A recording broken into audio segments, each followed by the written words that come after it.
Day 236 of the war in Gaza, and for the first time since the start of the war, IDF tanks are operating in central Rafah. This as the IDF announced that 3 soldiers were killed and 7 others wounded in multiple incidents throughout the Strip. Meanwhile, the army presented preliminary findings on Sunday night's targeting of Hamas operatives and civilian casualties nearby. ILTV's Steve Leibovitz has the report. Several tanks were seen stationed close to the central mosque inside Rafah. The IDF announced an additional brigade had joined the ones already fighting in Rafah. 4 IDF brigades are now operating in the Rafah area. The 401st and Nachal brigades are operating on the Philadelphia corridor against terror targets and infrastructure. About 3/4 of the 14-kilometer-long border corridor are under IDF control. About 30 to 40% of Rafah is now under IDF control, and about 60 to 70% of Rafah has been completely evacuated. Meanwhile, IDF spokesman Daniel Hagari presented preliminary findings on Sunday night's targeting of Hamas operatives and the fire that resulted in the deaths of dozens of Palestinian civilians sheltering in the vicinity. The targeted strike was 1.7 kilometers from the humanitarian area and used precise munitions to eliminate 2 senior Hamas terrorists. The army believes that a small warhead may have ignited Hamas munitions stored in the targeted building. The strike was conducted using 2 munitions with small warheads suited for this targeted strike. We're talking about munition with 17 kilos of explosive material. This is the smallest munition that our jets can use. Following this strike, a large fire ignited for reasons that are still being investigated. Our munition alone could not have ignited a fire of this size. I want to repeat it. Our munition alone could not have ignited a fire of this size. Our investigation seeks to determine what may have caused such a large fire to ignite. We are looking into all possibilities, including the option that weapons stored in a compound next to our target, which we did not know of, may have ignited as a result of the strike. And the Palestinian Islamic Jihad, a terrorist group in Gaza that also participated in the October 7th massacre, has released a propaganda video of an Israeli hostage the group is holding. This is not the first time Gaza terrorist groups have released such videos used as a form of psychological warfare. The details in the following report. The Palestinian Islamic Jihad released a propaganda video on Tuesday showing Israeli hostage Alexander or Sasha TRUFANOV. In the 30-second video, the 28-year-old, an employee of Amazon, addresses the Israeli public and all of the protesters. He says that in the next few days, you will hear the truth of what happened to me, as well as the other hostages in Gaza. His message ends by saying, wait patiently. Sasha was abducted on October 7th from Kibbutz Nir Oz, along with his mother Yelena, his grandmother Irena, and his girlfriend Sapir Cohen. All 3 were released in a hostages deal in November. His father, Vitaly Trufanov, was murdered on October 7th. לראות את סשה שלי היום בטלוויזיה זה מאוד משמח אותי, אבל שובר את הלב שהוא עדיין כל כך הרבה זמן בשבי. ואני פונה לכולם, לכל מקבלי ההחלטות, בבקשה תעשו הכל, אבל הכל, בשביל להחזיר את הבן שלי ואת כל החטופים הביתה עכשיו. The governments of Ireland, Norway, and Spain have all officially recognized a Palestinian state this week. They take this step as Israelis are trying to heal from the collective national trauma of the October 7th massacre, the worst massacre of Jews since the Holocaust. They take this step as the terrorist organization Hamas still holds 125 hostages. They take this step as Hamas continues to indiscriminately fire rockets against Israeli civilians, sending a barrage of missiles at Tel Aviv and central Israel from Rafah just this week. They take this step as Hamas has vowed to commit the massacre of October 7th again and again and again, so long as it remains in power. They take this step as the Palestinian Authority, their so-called partner for peace, continues to teach hatred of Jews and incites its people to violence against Israelis. They take this step as poll after poll shows that the Palestinian people, not Hamas, but the people in both Gaza and the West Bank overwhelmingly support the October 7th massacre and continued violence against Israelis. So exactly what kind of Palestinian state are they recognizing? And if these countries do truly envision a future of peace and coexistence between Israelis and Palestinians, as we all hope for the future, why are they not condemning Hamas for its war crimes? Why are they not pressuring Hamas to release the hostages? Why are they not demanding Hamas to surrender as a condition to recognizing a peaceful Palestinian state? Why instead are they rewarding Hamas and the Palestinian civilians? And yes, thousands of Palestinian civilians took an active part in October 7th with a state, a terrorist state. Let's be absolutely clear.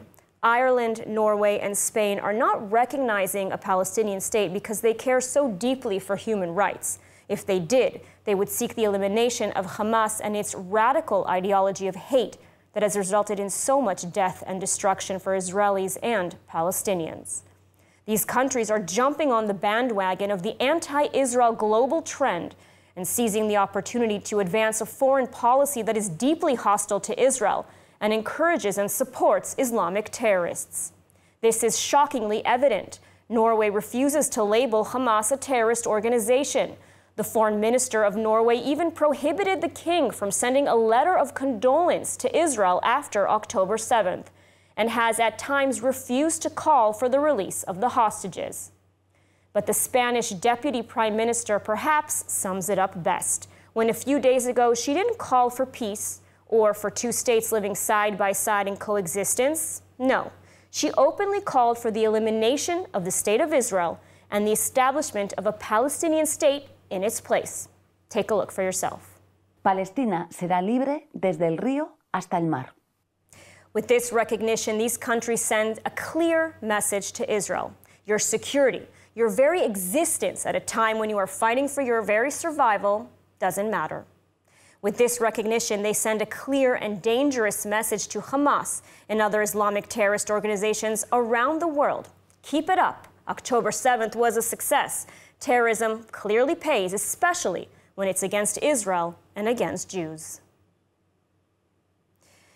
And moving on, the governments of Ireland, Norway, and Spain have all officially recognized a Palestinian state on Tuesday, yet not all their constituents support such a decision. Christian leaders in Ireland and Norway have openly rejected their government's decisions, calling it a reward for terrorism. Joining us now with more on this is Paul Coulter, National Director of the International Christian Embassy, Jerusalem in Ireland. Paul, thank you for joining us. Good afternoon, Lidar. I think good is the wrong term to be using. It's a day of maybe fame for the Irish leaders and politicians, but it's a day of shame, deep shame for the Irish people, and it's felt by many of us. And I went in yesterday, Lidar, and I went to our Parliament buildings to see was it true. And there was flying a reward for terrorism, a flag, a shameful flag of Palestine at our government buildings, unconditionally awarded for terrorist acts. I'm almost speechless. And I will apologise. Certainly there's a strong minority in Ireland who do not agree with the actions of our government, including, in fact, members of the government's own parliamentary party have spoken out to say this. This is a unilateral action by our government, but they certainly don't speak on behalf of the Irish people. And, you know, I'm curious to ask you about the overall sentiment in Ireland. You mentioned a small minority that opposes. I mean, what is the overall sentiment in Ireland of this move? Lidar, we have a big problem in Ireland, and it's actually a simple one. It's our media. The Irish media is exclusively 99% is left of centre, and they pump an anti-Israel narrative. And in fact, I was outside a few weeks after the massacre there in October. I was outside the Israeli embassy in Dublin, and I was speaking to a man who turned out to be a journalist from one of our leading newspapers, and he had just come out. He had tears in his eyes, and he had seen the videos of some of the atrocities that took place. And he said to me, and I quote him, he said, "I can't publish a word of it." And I asked him why not, and he said, my management and editors hate the Israelis. And I think that's a sentiment that goes right across our media. And so there's a one-sided narrative that goes out all the time to the people of Ireland. I'm surprised everyone in Ireland doesn't hate the Israelis from the narrative that goes out, because it's a shocking one. And visitors to Ireland who have broad media in other countries, they are shocked and have told me so by what they see in the Irish media. So our politicians are actually responding to what they think is the popular narrative and what they think gets them votes. I think that's the same with politicians everywhere. But the politicians in Ireland do not represent on many issues the voice of the people of Ireland. And I think the recent Eurovision vote was one of these. To the shock and horror of the Irish establishment, the vote for second place of the Irish people went to whom? It went to Israel. Absolutely. We rejected the witch we'd put forward, and we loved Israel. So thank you for her. She's a wonderful woman and a credit to your country.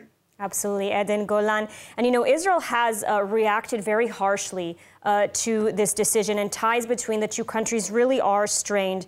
You know, looking to the future, taking into consideration what you've said, you know, also about the media and sort of the narrative, the one-sided narrative that's being pumped to the Irish people, are you hopeful for the future of, you know, Israel-Irish ties? I really don't know. I'm not a politician. My mandate is to speak to the Irish people. And I was so encouraged there last Sunday. Around 1,000 people turned out on the street, despite the presence of the pro-Hamas masked men that reminded me of our own terrorism in the north of Ireland. The IRA types, the lovers of terrorism, are back on the street, and they have a new cause, not Irish nationalism, but Palestinian nationalism. And in both cases, they've their hands stained with blood, as their flags actually show. You're looking at them here.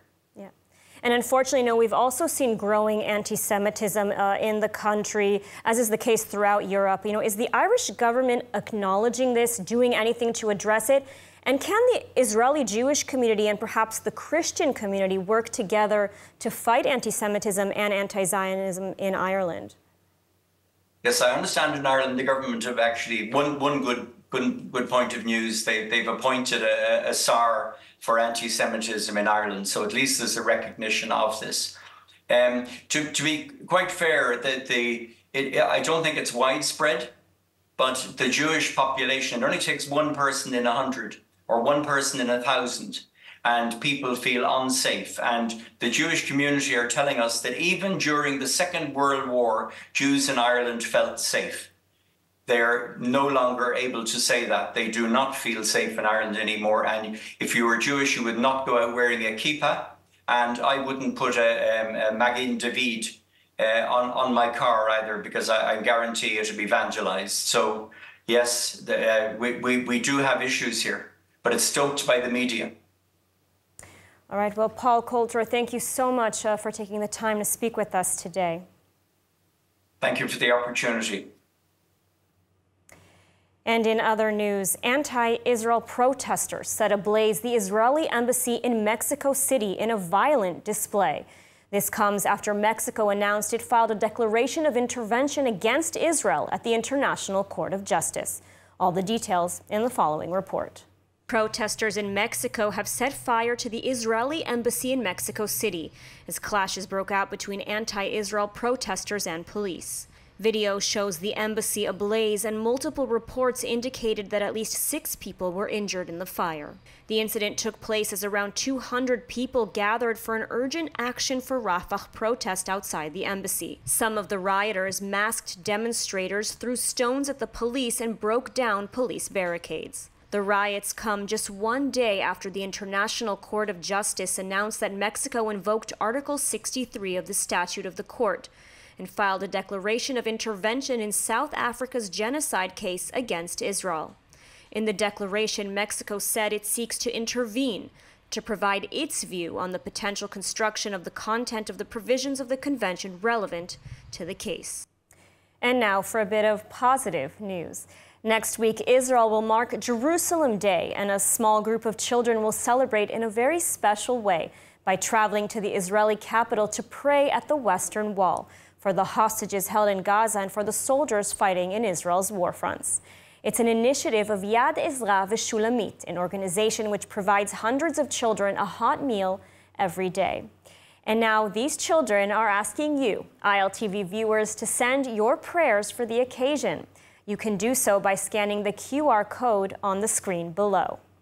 And joining us now with more on this heartwarming initiative is Yad Ezra Shulamit's public advocate, best-selling kosher cookbook author, celebrity chef, television producer, and businesswoman, Jamie Geller. Thank you for joining us today. So first, if you would, what is the text of the special prayer? Crystal, thank you so much for having me again and for being such an incredible partner to Yad Ezra Shulamit. We are going to be going to Jerusalem to recite the Shema. So the text of the prayer, Shema Yisrael, Hashem Elokeinu, Hashem Echad. Hear, O Israel, the Lord is our God, the Lord is one. It's the proclamation of the oneness of God and that God is everywhere, in our happiest of times and in our darkest of times and everywhere in between. This special prayer encapsulates the life of a Jew. It is the first thing we say in the morning. We say the prayer in the morning when we wake up. We say it in the evening before we go to sleep. It is the first thing we teach our children when they are born. And it is the last prayer on our lips before we die. Everyone should live a long and happy life. But it is a proclamation of the oneness and greatness of God, and that we believe in Him and His plan for all of us. And what is the power of the kids' prayer?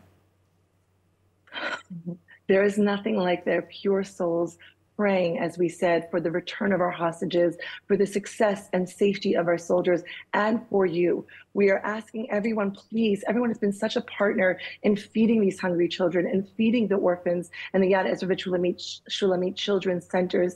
And we are asking everyone to submit a prayer for yourself. I'm sure there will be a link here so that they can submit it, because the power of children's prayers are unmatched. And even more so, there is a power to the collective prayer. When we all come together, we will be live on June 4th on Tuesday around 6 p.m. You can follow, we'll be catching it on ILTV. We'll be also on my Facebook, on my Jamie Geller Facebook page. Me and together with the children, we will print all of the prayers that you send in, and we will separate them so that we can say all the prayers for you, in addition, of course, to our hostages and soldiers. And so you're saying that our viewers are invited to send in prayer requests? Yes, we are so thankful. The viewers of ILTV have been so supportive of the children, of the needy, and of feeding the hungry children, as I said, and orphans here in Israel. This is our show of appreciation, and you are invited to please submit your prayer requests, and the children and I will say those prayers at the Western Wall on Jerusalem Day. And not only prayer requests, I mean, what can our viewers do to help the prayers of the children actually be realized? Well, first of all, you can join us in prayer. There is a power to the collective prayer when we all gather together and united. So that is very critical and crucial that you join and pray with us. And of course, you can continue to support the children. The holiday of Shavuot is coming up. You can feed an orphan with a food basket for the holiday. There are thousands of orphans. Please, please help and continue to support the children. You've always done it, and we count on you for your continued support. So, Jamie, next week is Jerusalem Day. Will you be back to tell us about how it went? Yes, and not only will we show you the prayer, in case you missed it live, we hope that in addition to sending in your prayer requests, when your prayers are answered, you share the joy and celebration with us. So we hope for this back and forth communication so that we can help each other, pray for each other, and celebrate the success of our prayers being answered. Jamie Geller, thank you again for joining us, and the entire ILTV team sends our prayers as well. Thank you. And if you want to send your prayers, remember to scan the QR code on the screen now. And moving on, our final story for tonight. A new study released by the Monitoring Peace and Cultural Tolerance in School Education, or IMPACT SE, has found that Saudi Arabia is changing its views on Israel, at least in school curricula. A review of the textbooks found they are toning down their anti-Israel rhetoric and even teaching that Israel has a place in the Middle East. Joining us now with more on this latest report is Marcus Sheff, CEO of IMPACT SCE. Thank you for joining us. Thank you, pleasure. So what can you tell us about the findings of this latest report? Well, Impact, I see the Institute for Monitoring Peace and Cultural Tolerance in School Education analyzes textbooks across the whole region, across the Middle East and North Africa region. We've been looking at the Saudi Arabian textbooks for really a couple of decades now. And recently there have been, I think it's fair to say, really positive changes in the textbooks. You know, textbooks are uniquely authoritative, as we all know, but particularly in the Middle East when you tend to get one book, one grade, one subject. And it's incredibly important that children get accurate information, information which reflects reality and which allows them to be prepared for the modern world. And this is, I think, what we are seeing in Saudi Arabia, where they have made really important decisions in relation to what the Saudi Arabian society will look like in the future. Of course, that Vision 2030. And within that, it is important that information is, as I say, accurate, that things are not mislabeled. And really critically important has been the eradication of anti-Semitism. There is now practically no anti-Semitism whatsoever in the Saudi Arabian curriculum. Extraordinarily important, as I think we would all agree. So room maybe for a bit of optimism. I mean, is Saudi Arabia perhaps laying the groundwork for the normalization with Israel? Well, we look at textbooks and we understand through the curriculum those values, those identities which the state wishes to pass down to the next generation. So when we look at the Saudi Arabian curriculum, what we are looking at is a curriculum which wants to be open to the modern world, which wants to be open to other countries in the region. And, you know, I think one can certainly predict society through textbooks. One cannot predict politics. So exactly. So let's take sort of this Saudi model. I mean, this is an incredible change from the radical Islamic ideology, sort of this hatred of Jews, hatred of Israel that we've traditionally seen across the Middle East.